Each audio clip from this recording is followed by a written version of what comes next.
Hello everyone, welcome to my another short blog. আশা করি সকলে ভালো আছো। আলহামদুলিল্লাহ আমিও ভালো আছি। তো আজকের ব্লগে আমরা যাচ্ছি বরিশালের সেই সব পরিচিত অ্যাডামস ইডেনে। আমার কখনো যাওয়া হয়নি অ্যাডামস ইডেনে। আজকে দুই বন্ধুর প্ল্যান, জুবাইর ভাইয়ের সাথে সেই প্ল্যান অনুযায়ী এসে পড়লাম অ্যাডামস ইডেনে। তো ভিতরে ঢুকে দেখা যাক কেমন পরিবেশ।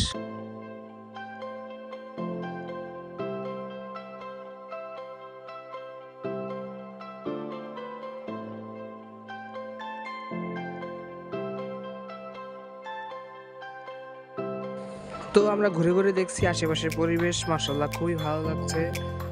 বিভিন্ন ধরনের আকর্ষণীয়ভাবে সাজানো এই অ্যাডামস ইডেনের বিভিন্ন পরিবেশ, আশেপাশের যত গাছপালা সারিবদ্ধভাবে সাজানো।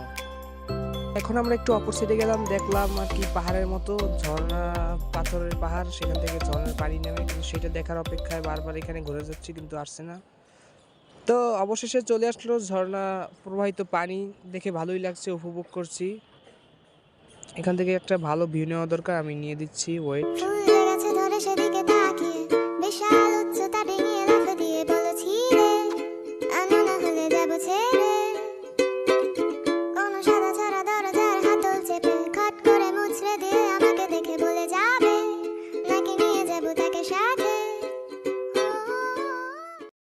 তো আমরা হেঁটে একটু অন্য সাইডে গেলাম, আবার আসলাম রাস্তায়। তো এখান থেকে একটু দেখা যাচ্ছে লাভ লাইটিং এর মতো, এটাও একটা আকর্ষণীয় বিষয়। এখানে যদি এখানে আসাই হয় তাহলে সবাই এখান থেকেই একটা ছবি তুলে নেয়, ক্যাপচার করে নেয়।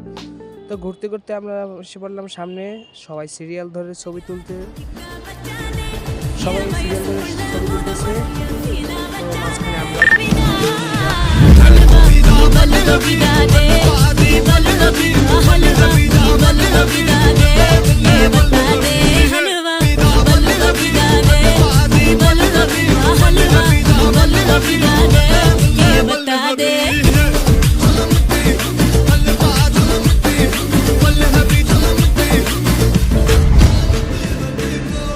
A few moments later.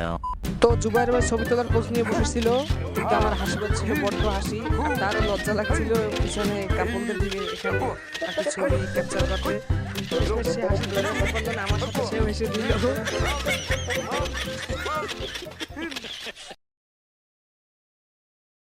শৈশবের চিঠি আঁকি কল্পনাতে, শৈশবের চিঠি আঁকি কল্পনাতে, সেদিনগুলো কবে যে গেল হারিয়ে। প্রভাতের কুয়াশায় দূরে দূরে পা বাড়ায়, হেঁটে হেঁটে চোখ যায় যত দূর। সেকালে তো বুঝিনি, সময় তো খুঁজিনি। ভিডিও শেষে দিয়ে দিচ্ছি আমাদের সেই ক্যাপচার ছবিগুলো ভিতরে তোলা। তো ভিউয়ার্স, সন্ধ্যা নেমে আসছে, এখন আমাদের ফেরার সময় হয়েছে।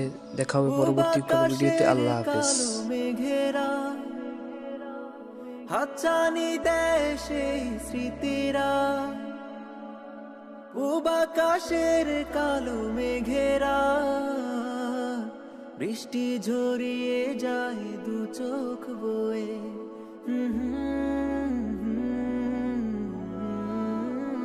শৈশবের চিঠি আঁকি কল্পনাতে, শৈশবের। Thanks for watching and like this video.